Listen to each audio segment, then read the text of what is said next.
नमस्ते। अभी क्योंकि ये एक ऐसा समय है जिस समय की जाति जनगणना अगले 2 महीने के अंदर में होगी या नहीं होगी, ये तय होना है। जनगणना का वर्ष है। ऐसे तो फरवरी में जनगणना हो जाती, 1 फरवरी से शुरू होकर 28 फरवरी के बीच में हर 10 साल पर जनगणना होती है। तो अगर सब कुछ ठीक चलता रहा होता तो इस समय जनगणना पूरी हो चुकी होती और जाति का प्रश्न होता या नहीं होता ये हल हो चुका होता।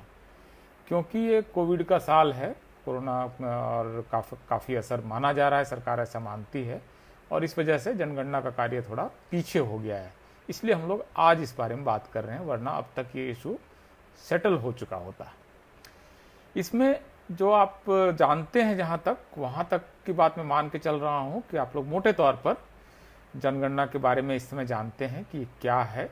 इसका इतिहास भी चूँकि मैं पहले आपको बता चुका हूँ, तो मैं उसको रिपीट नहीं करूँगा कि हिस्ट्री क्या है और कब शुरू हुई। ये मोटे तौर पर मैं मान के चल रहा हूँ कि आप सारे लोग जो सुन रहे हैं वो प्रबुद्ध लोग हैं, जानकार लोग हैं, पढ़े लिखे लोग हैं, और इसको आप समझते हैं कि जनगणना का भारत में मोटे तौर पर इतिहास क्या है, जो हम लोग जनरली पॉलिटिकल साइंस वगैरह के स्टूडेंट्स थोड़ा डिटेल में पढ़ते हैं, बाकी लोग भी जनरली जानते हैं कि क्या है। एक प्रश्न जो इस बीच में आया है और इसके बारे में ही मैं आपसे बात करना चाह रहा हूँ, और एक बार मैं आप चूँकि काफ़ी लोग जुड़ चुके हैं तो एक मेरा रिक्वेस्ट है कि आप लोग इसको वीडियो को शेयर कर लें। अगर आपके लिए ज़रूरी है तो जाहिर है कि आपके मित्रों के लिए भी, आपके दोस्तों के लिए भी ये ज़रूरी होगा। तो अभी एक जो इस जनगणना में लगभग माना जा रहा है कि कुल मिलाकर 41 या 42 क्वेश्चन होंगे, और अगर जाति का प्रश्न आ जाता है तो शायद 42 क्वेश्चन पूरी जनगणना में होंगे। हाउस लिस्टिंग और जो एक एक व्यक्ति की गिनती होती है, 2 चरणों में होती है जनगणना, तो इसमें कुल मिलाकर मान लीजिए मोटे तौर पर कि 40 के आसपास प्रश्न होंगे। मोस्ट प्रोबेबली 41 प्रश्न इसमें होने वाले हैं। अगर कास्ट इंक्लूड हो जाता है तो शायद 42 प्रश्न उसमें होंगे। तो अब क्योंकि डिमांड जो है और सरकार कैसे हैंडल कर रही है, इसके बीच का एक गैप देखिए क्या है। डिमांड क्या है कि भारत में जाति जनगणना होनी चाहिए। जैसे कि भारत में धर्म की जनगणना होती है, भाषा की जनगणना होती है, कच्चा मकान पक्का मकान इसकी जनगणना होती है, कितने जेंडर के आधार पर स्त्री पुरुष या जो अपना एक तीसरा जेंडर है उसके कितने लोग हैं इसकी जनगणना होती है। तो ये किसके पास ज़मीन है नहीं है, किसने माइग्रेट किया है नहीं किया है, सारे पैरामीटर्स पर जनगणना होती है। इसमें जो क्वेश्चन है वो ये है कि जाति की जनगणना हो, ये डिमांड यही है, इस मांग इसकी यही है। और मांग से भी बड़ा जो आपको मंडल कमीशन रिपोर्ट है उसकी सिफारिशों में है कि आपको जाति की जनगणना करा लेनी चाहिए, क्योंकि आंकड़ों के बगैर आपको पॉलिसी बनाने में बहुत ज़्यादा दिक्कत होने वाली है।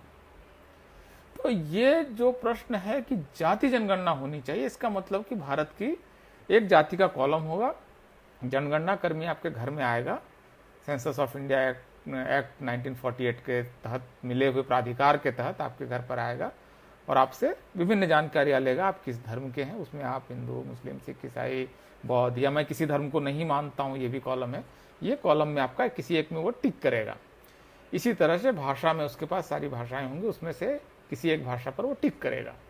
उसी तरह से डिमांड ये है, और मंडल कमीशन का भी ये कहना है, इवन सुप्रीम कोर्ट भी कई बार कह चुका है कि जो कास्ट का एक कॉलम होना चाहिए, और इसके आधार पर आप जो भी व्यक्ति अपनी जो भी जाति बताता है उसको आप उस पर टिक कर दीजिए।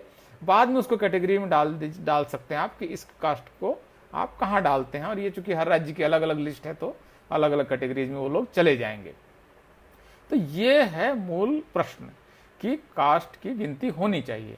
क्यों होनी चाहिए, इसको लेकर मेरे 2-3 बार, क्योंकि आपको हमने वीडियो बताया है और कई बार 1 घंटे 1.5 घंटे पर भी हम लोगों ने इस पर चर्चा की है, तो उस पर मैं नहीं जाता हूं ज़्यादा डिटेल। मोटे तौर पर आप समझिए कि 4 बड़े कारण हैं जिसकी वजह से जाति की जनगणना होनी चाहिए, कास्ट सेंसस होना चाहिए। पहला प्रश्न, कास्ट की गिनती इसलिए होनी चाहिए क्योंकि भारत में कास्ट बेस्ड पॉलिसीज़ हैं। एससी को कितनी सीटें जानी हैं, एसटी को कितनी जानी है, उनके डेवलपमेंट का फंड कितना होगा, स्कॉलरशिप कितनी होगी, ओबीसी का डेवलपमेंट फंड है, ओबीसी स्कॉलरशिप है, ओबीसी का रिजर्वेशन है, अब तो ईडब्ल्यूएस का भी रिजर्वेशन है, उनके लिए पॉलिसीज़ हैं। तो भारत की हर जाति, चूंकि उसके लिए सरकार की पॉलिसीज़ है, हर जाति के लिए आरक्षण है, तो आप बगैर आंकड़ों के इन पॉलिसीज़ को कैसे चला सकते हैं। अगर आपको मान लीजिए कि सेंट्रल का बजट है ओबीसी को कि 7,000 करोड़ रुपए देने हैं, तो हर राज्य को आप कैसे देंगे अगर हर राज्य के ओबीसी का आंकड़ा आपके पास नहीं है। तो जाहिर है कि आप अंदाज से कुछ कुछ दे देंगे, तो ये इस तरह से पॉलिसीज नहीं चल सकती है। तो कास्ट की का आंकड़ा आपको चाहिए ताकि आप नीति बना सकें, पहला मामला। दूसरा मामला, कास्ट का को लेकर और कई सारी जातियां खुद को ओबीसी में इंक्लूड करने की, शामिल होने की कोशिश कर रही है। इसमें बड़े जो आंदोलन है वो केंद्रीय लिस्ट में आने के लिए जाटों का आंदोलन, मराठा आरक्षण जो राज्य के आरक्षण में मुख्य रूप से और फिर केंद्र के आरक्षण में आना चाहते हैं, पटेल और पाटीदार का आरक्षण जो गुजरात का है, कपू आरक्षण जो आंध्र प्रदेश और तेलंगाना का है। ये बड़े बड़े आंदोलन है, मतलब इसमें लाखों लाख लोग, 10-10 लाख लोग इसमें शामिल हुए हैं और वो ओबीसी कैटेगरी में आना चाहते हैं। जब ये आंदोलन करते हैं तो उनको मालूम है कोई आंकड़ा नहीं है, तो वो अपने दम पर ताकत लगाकर आंदोलन करके अपनी मांग को पूरा कराना चाहते हैं। बदले में सरकार क्या करती है, सरकार आमतौर पर लाठी चलाती है, गोली चलाती है, एक एक आंदोलन में 30-30, 40-40 लोग मरते हैं। तो अगर आपके पास आंकड़ा होता तो आप कह सकते थे कि एक्स जाति आपके इतने लोग हैं कुल, और सरकारी नौकरियों और शिक्षा में आपकी इतनी हिस्सेदारी, आपका इतना पिछड़ापन है, आपको हर आरक्षण दे देंगे या नहीं देंगे। अगर आपके आंकड़े होते तो ये सवाल इस तरह से हल होता। अब आंकड़े नहीं है तो आप गोली और लाठी से इसको हल कर रहे हैं। तो ये दूसरा मामला जिसकी वजह से आपको आंकड़े चाहिए। तीसरा मामला, अभी आपने केंद्र सरकार ने ये माना कि ओबीसी आरक्षण का जो लाभ है वो कुछ जातियों को ज्यादा मिल रहा है, कुछ को कम मिल रहा है, इसके लिए हम उसका बंटवारा करेंगे, 2 या 3 कैटेगरी में बांटेंगे। अभी जैसे उन्होंने एक रिपोर्ट लीक कराई अपनी कि ये जो 5 जातियां हैं ये इनको ओबीसी का आरक्षण का ज्यादा लाभ मिला, उसमें कुर्मी है, यादव है, वो कलिगा है, ये 4-5 जातियां, आपने अखबारों में पढ़ी होगी वो खबर। अब मान लीजिए कि ये जब कह रहे हैं कि कुर्मी जाति को ने आरक्षण का ज्यादा लाभ उठा लिया है, तो एक फिगर होगा कि टोटल सरकारी नौकरियां 100 हैं, इसमें से अब 5 कुर्मी आ गए हैं। तो अगर आपके पास अगर ये आंकड़ा नहीं है कि कुर्मी कितने हैं, ये भी तो संभव है कि यूपी में कुर्मी 6% है, 7% है, तो अगर 5% उनको सरकारी नौकरी मिल गया तो आप कैसे कह सकते हैं वो ओवर रिप्रेजेंटेड हैं। और इसको आप जबरदस्ती लागू कराएंगे तो भारत में जाति युद्ध छिड़ जाएगा। ये आप जबरदस्ती इसको लागू नहीं करा सकते हैं कि इस जाति ने अब ज्यादा ले लिया और इसको हम बाहर कर देंगे या इसको हम छोटी कैटेगरी में डाल देंगे। इसके लिए आपको आंकड़े चाहिए। तो ये तीसरा मामला जिसकी वजह से आपको जनगणना में जाति के आंकड़े चाहिए। चौथा मामला, जो कोर्ट में तमाम तरह के आंकड़े जो केसेस चल रहे हैं और बार बार आरक्षण का प्रश्न जो एक सवाल के दायरे में आ जाता है और उसमें कोर्ट फिर मांगता है कि आंकड़े कहाँ हैं, और सरकार कहती है हमारे पास तो आंकड़े हैं नहीं, हमारे पास 1931 के आंकड़े हैं। तो ये जो सरकार एक तमाशा उन्हें बना रखा है, इसका भी अंत तभी होगा जब इनके पास आंकड़े होंगे। और अब एक 5वां सवाल और आ गया है कि ईडब्ल्यूएस के अंदर में, जो ईडब्ल्यूएस मतलब SC ST OBC के अलावा जो बाकी जातियां हैं, उसका आरक्षण लागू हो गया है। तो इसमें भी तो सवाल आएगा कि उसमें से किस जाति ने ज्यादा ले लिया, क्या ईडब्ल्यूएस को भी 2 हिस्से में बांटा जाएगा, क्या उसमें भी कोई बाइफर्केशन है, ट्राइफर्केशन की जरूरत है। तो ये प्रश्न भी तभी हल होगा जब आपके पास जाति के आंकड़े होंगे। तो ये 4-5 बड़े सवाल हैं जो आप जाति के आंकड़ों के बगैर हल नहीं कर सकते। दुनिया में कहीं नहीं होता है कि आप आंकड़े इकट्ठा न करें। तो आंकड़े आप इकट्ठा करते हैं, अमेरिका में भाई ब्लैक्स है, हिस्पैनिक्स है, एशियन अमेरिकन है, अमेरिकन इंडियंस हैं, आइलैंडर्स हैं, सबका आंकड़ा इकट्ठा किया जाता है। दुनिया में ऐसे ही होता है। मतलब आपको फ्रांस की जनगणना आप देख लीजिए, तमाम जनगणना पे, चूंकि मैंने एक डिटेल किताब लिखी है तो मेरे पास उसमें काफ़ी डिटेलिंग है। आप लोग इस समय ये हालांकि सारी की सारी कॉपीज बिक गई हैं, लेकिन ये इसका रिप्रिंट आने वाला है। आप लोग शायद रिवर्स देख रहे होंगे, मैं बिल्कुल क्षमा प्रार्थी हूँ, कोशिश करता हूँ कि इसको रिवर्स करके आपको दिखा दूँ। ये किताब है, तो ये हालांकि दोबारा इस रिप्रिंट कराने की इसकी कोशिश हो रही है।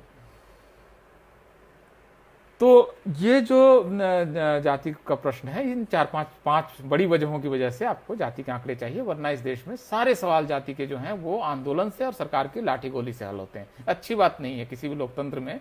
आप आंकड़ों के आधार पर कह सकते हैं कि भाई एक्स जाति आप आरक्षण मांग रहे हो ऑलरेडी आप सरकारी नौकरी में ऑलरेडी इतने हो, शिक्षा में आपकी स्थिति है, सामाजिक स्थिति है, आपको नहीं दे सकते हैं, तो वो जाति भी मान लेगी कि ठीक है भाई, आप जब हम ज़्यादा हैं तो कैसे मान सकते हैं। तो ये साइंटिफिक तरीका है सवालों को हल करने का। लेकिन इसकी जगह पर आप अगर किसको ज़बरदस्ती अगर इसको रिजॉल्व करने की कोशिश करेंगे तो वायलेंस लगातार होती है। आप देखिए ना, कोई भी आंदोलन यहाँ पर जब आरक्षण का होता है कितनी वायलेंस होती है, मतलब 5-5 हज़ार करोड़ 10-10 हज़ार करोड़ का नुकसान होता है, रेल पटरी उखाड़ो, रेल पटरी पर जाम लगाओ, क्या क्या हो रहा है, मतलब इसलिए क्योंकि आपके पास आंकड़े नहीं और आप जबरदस्ती उसको लाठी गोली से हल करने की कोशिश करते हो।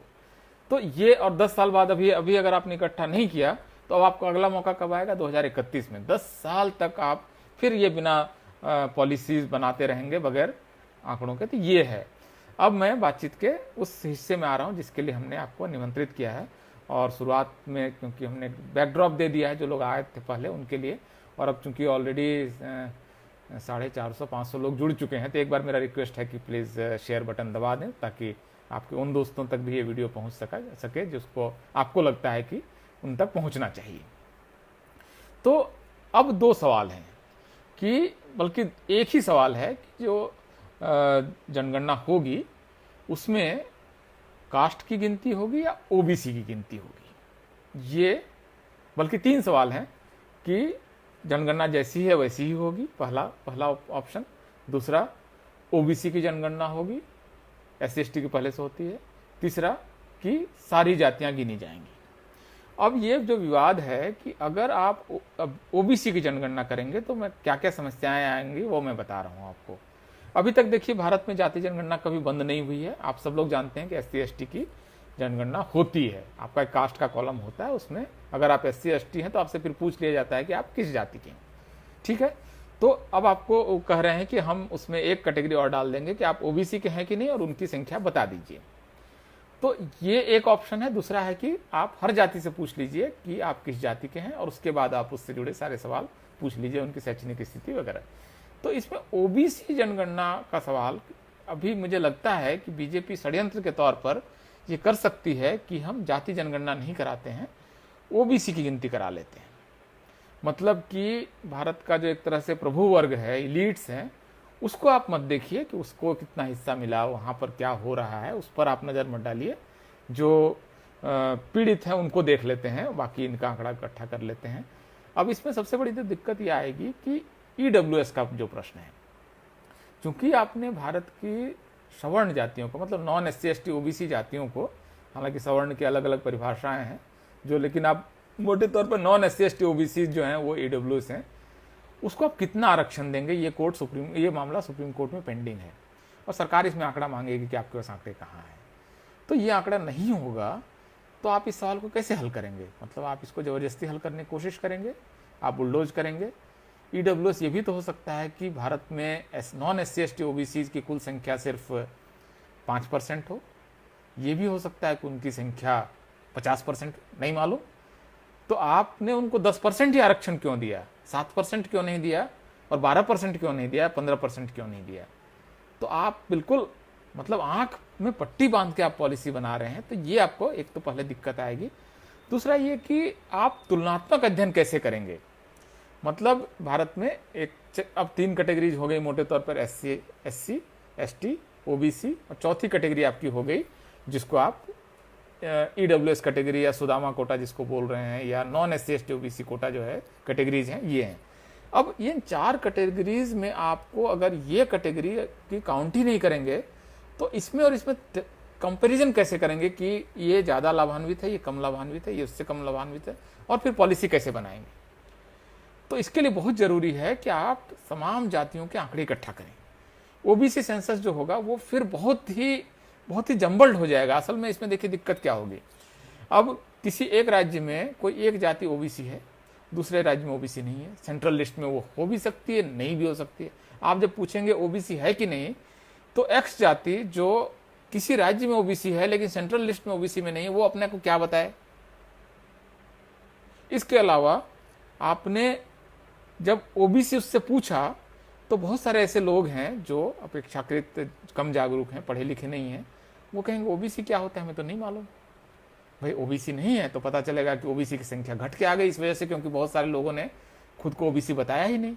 लेकिन हर आदमी अपनी जाति जरूर बता देता है। भारत है, भारत में कोई भी आदमी ऐसा नहीं है जो अपनी जाति नहीं बता सकता है। चाहे उसके 5 पीढ़ियों से अंतर्जातीय विवाह हो रहे हैं, लेकिन वो अपनी जाति निश्चित रूप से भारत में बता देने की स्थिति में भारत में है। कम से कम हिंदू, मुस्लिम, सिख इनमें तो बहुत, और ईसाई इनमें तो बहुत स्पष्ट रूप से जाति की विभाजन है। और अपनी जाति जानता है हर आदमी, वो कास्ट जाति का विज्ञापन देता है, जातियों के साथ दोस्ती करता है। तो कोई ऐसी छिपी हुई बात नहीं है। कल संडे है ना, कल आप अपने शहर के अखबार पलट के देखिए ना, सैकड़ों विज्ञापन आएंगे, मैं इस जात का हूँ, मुझे इस जात में किसी को दूल्हा चाहिए, किसी को दुल्हन चाहिए।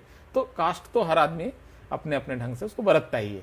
अगर आप कास्ट पूछेंगे तो वो बता देगा कि मैं एक्स जाति का हूँ, लेकिन आप किसी आदमी से पूछेंगे कि आप ओबीसी हो, तब वो हो सकता है कि बता पाए, नहीं बता पाए।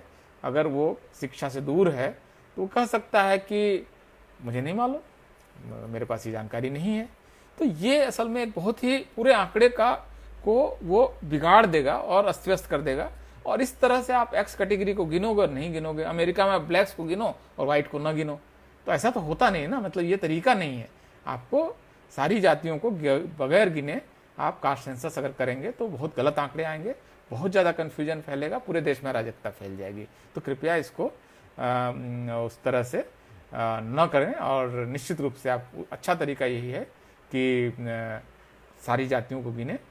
भाई 10 साल में बाद मौका आएगा, अगर आपने अभी नहीं गिना तो आप 10 साल बगैर फिर का आंकड़ों के, मतलब आप 1931 का आंकड़े के बेसिस पे 2031 में पॉलिसी बना रहे होंगे। मतलब आप सोचिए, मतलब जिस सिचुएशन को सोचिए कि आप उसके बीच में आपका देश विभाजित हो गया, इतना माइग्रेशन हुआ, अर्बन रूरल का पूरा स्ट्रक्चर बदल गया शहरीकरण की वजह से, इतने लोग विदेश चले गए, तमाम और लोग इस बीच में आए जिनको नागरिकता दी गई। तो इतना जहाँ पर चेंजेज हो चुके हैं, कई जातियों ने ज़्यादा बच्चे पैदा किए होंगे, किसी ग्रामीण और बाकी किसान जातियों में हो सकता है ज़्यादा बच्चे पैदा हों, किसी में कम बच्चे पैदा हों, किसी जातियों ने अपने कन्या भ्रूण हत्या ज़्यादा की हो सकता है शहरी लोगों ने या सवर्णों ने। हो सकता है कि कई जातियां हैं या ट्राइबल्स है जिसमें कि कन्या भ्रूण हत्या लगभग नहीं है। तो ये पूरा आंकड़ा इतना बदल चुका होगा 1931 से। तो 1931 के आंकड़ों के आधार पर आप मतलब 100 साल बाद, 90 साल बाद पॉलिसी बन रही है इस देश में। आप समझिए कि कितनी हास्यास्पद स्थिति है। तो ये मुझे लगता है कि ओबीसी सेंसस एक बिल्कुल बकवास आइडिया है। योगेंद्र यादव पता नहीं किसको खुश करने के लिए ओबीसी सेंसस कर रहे हैं, बिल्कुल बकवास है। मतलब इसका कोई मतलब मैं उनको मेरी अगर कभी इस तरह से इस बीच में बातचीत होगी तो मैं उनसे पूछूंगा भी कि मतलब ओबीसी सेंसस क्या है। मतलब आप एससी गिनोगे, एसटी गिनोगे, ओबीसी गिनोगे, सवर्ण छोड़ दोगे। मतलब ये ऐसे ये मतलब ये सोशियोलॉजी और ये पॉलिटिकल साइंस मतलब आपने पढ़ा है क्या? मतलब ये क्या तरीका है? आने दीजिए, सारे लोग अपनी जातियां बताएंगे। भाई मुझे जनगणना का कॉलम आएगा, अगर मैं अपनी जाति को सही नहीं बताऊंगा तो मेरी जाति की संख्या घट जाएगी। इसलिए हर आदमी ईमानदारी से अपनी जाति बताएगा, क्योंकि अगर नहीं बताएगा, मतलब मैं एक्स जाति का हूं और मैंने खुद को वाई बता दिया, तो इसका मतलब मेरी अपनी जाति की संख्या घट गई। और जाति जनगणना के आधार पर कोई कास्ट सर्टिफिकेट तो बन नहीं रहा है, तो कोई झूठ नहीं बोल सकता उसमें कि मैंने बता दिया और उसके आधार पर जाकर डीएम या एडीएम या एसडीएम, जहां अलग अलग राज्यों में व्यवस्थाएं, उसके आधार पर कोई कास्ट सर्टिफिकेट तो बन नहीं रहा है। तो उसमें और गलत बताने पर उसमें सजा भी है सेंसस में। तो हर आदमी अपनी जाति सही सही बताएगा और सारे आंकड़े आ जाएंगे। तो मुझे लगता है कि ये आंकड़े इकट्ठा होने चाहिए। और ओबीसी सेंसस एकदम बिल्कुल बकवास आइडिया है, बिल्कुल मतलब आप उसको कूड़ेदान में फेंक सकते हैं उस आइडिया को बहुत आसानी से। और कास्ट सेंसस ही जरूरी है, क्योंकि अब इस समय भारत में हर जाति के लिए पॉलिसी है, हर राज्य में है। अब ब्राह्मण विकास बोर्ड है आंध्र प्रदेश और तेलंगाना में। आपको पता ही नहीं ब्राह्मण कितने हैं, कितना उनको देना है, कितनी स्कॉलरशिप, कितना डेवलपमेंट फंड के लिए देना है, कितना लोन देना है, कुछ नहीं पता। आप पॉलिसी पे पॉलिसी बनाए जा रहे हैं अलग अलग राज्यों में अलग अलग जातियों के लिए बगैर आंकड़ों के। तो ये एक बहुत जरूरी प्रश्न है। इसमें जो बहुत सारे लोग प्रिंशु वर्मा और कई सारे लोग, रविंद्र कश्यप, ये कह रहे हैं कि 69,000 शिक्षक भर्ती घोटाले का मामला मैं उठाऊं। तो देखिए 69,000 शिक्षक भर्ती का जो मामला है, आप सब लोग इसको अगर पॉलिटिकल मुद्दा बनता है, अगर पॉलिटिकल पार्टी को लगता है कि इसकी वजह से उनको नफा या नुकसान होगा, तो निश्चित रूप से होगा। तो बहुत ज़रूरी है कि इस मुद्दे को आप लोग कम से कम फ़ोन या व्हाट्सएप के जरिए गाँव तक और लोगों तक ले जाएं, मुझे लगता है कि 69,000 शिक्षक भर्ती में अगर 18 से 19,000 शेड्यूल कास्ट और ओबीसी के लोग शिक्षक नहीं बन पा रहे हैं, बहुत बड़ा मामला है। इस मामले को अगर उठाएंगे आप लोग, अल्टीमेटली यूपी के लोगों को ही उठाना पड़ेगा, बाकी हम जैसे लोग समर्थन ही कर सकते हैं। तो मेरा समर्थन सैनी साहब भी कह रहे हैं, शक्ति सिंह सैनी की शिक्षक भर्ती मुद्दे पर, आरक्षण मुद्दे को समर्थन कीजिए महोदय। देखिए समर्थन मेरा है, लेकिन अल्टीमेटली जो मूवमेंट है जिसको जो इसमें बेनिफिटेड होंगे 18,000 लोग जिनको नौकरियां मिलने वाली हैं, और एक बार ये पॉलिसी के तौर पर तय होगा तो सारी नौकरियों में फिर ये लागू हो जाएगा कि जो भी कट ऑफ से ऊपर है, वो जनरल कट ऑफ से ऊपर है, जो अनरिजर्व कट ऑफ से ऊपर है, वो जनरल में काउंट होने लगेगा। तो पूरे यूपी के लिए बहुत बड़ा पॉलिसी शिफ्ट होगा। तो 69,000 शिक्षक भर्ती का जरूरी मामला है। आप लोग इसको ईमानदारी से अगर लड़ते हैं तो मुझे लगता है कि ये हासिल हो सकता है। और इसमें एक और आखिरी चीज़ कि जो ये प्रश्न पूछ रहे हैं लोग कि मीडिया की क्या भूमिका है और किस तरह से कास्ट सेंसस को हो रहा है, तो मोटे तौर पर इस पर मैं अलग से एक कल या परसों एक अलग से वीडियो आप लोगों को दे दूंगा। आखिरी जानकारी कि ये वीडियो कॉपीराइट फ्री है, इसमें इसका अगर कोई भी चैनल इस्तेमाल करना चाहता है तो इसमें मुझे कोई आर्थिक कोई लाभ देने की आपको ज़रूरत नहीं। आप इसका इस्तेमाल कर लें, अपने ढंग से ट्रीट करके करें, जैसा भी करना चाहें करें। ये आपका वीडियो है, मेरी इसमें कोई, मैं इसको कॉपीराइट, इसमें जो क्लेम है वो मैं इसमें छोड़ता हूँ। ये बात का हिस्सा आप उसमें शामिल कर लीजिएगा अपने वीडियो में। तो कॉपीराइट फ्री वीडियो है, आप जैसे भी चाहें इस्तेमाल कर लें। और आपसे एक आखिरी निवेदन कि अगर आपने देख लिया है या देख रहे हैं तो इसके बाद आप इसको शेयर कर लें। मैं चाहता हूँ कि ज़रूरी मुद्दा है ओबीसी सेंसस या कास्ट सेंसस। इसमें मेरा पक्ष बहुत स्पष्ट है कि कास्ट सेंसस होना चाहिए। ओबीसी सेंसस एक बेकार आइडिया है, उसमें कोई दम नहीं है, कोई वो साइंटिफिक नहीं है, और उसमें बहुत दिक्कत होगी। वो जैसे वो इन्होंने किया था ना कि socio economic caste census BPL census के साथ मिला के, और आंकड़े आज भी नहीं रिलीज नहीं हो पाए। 4,893 करोड़ रुपए इन्होंने खर्च कर दिए। तो उसी तरह का हो जाएगा ये। ओबीसी सेंसस के नाम पर ये करोड़ों रुपए खर्च करेंगे और कोई आंकड़ा रिलीज नहीं करेंगे। तो ओबीसी सेंसस बकवास है।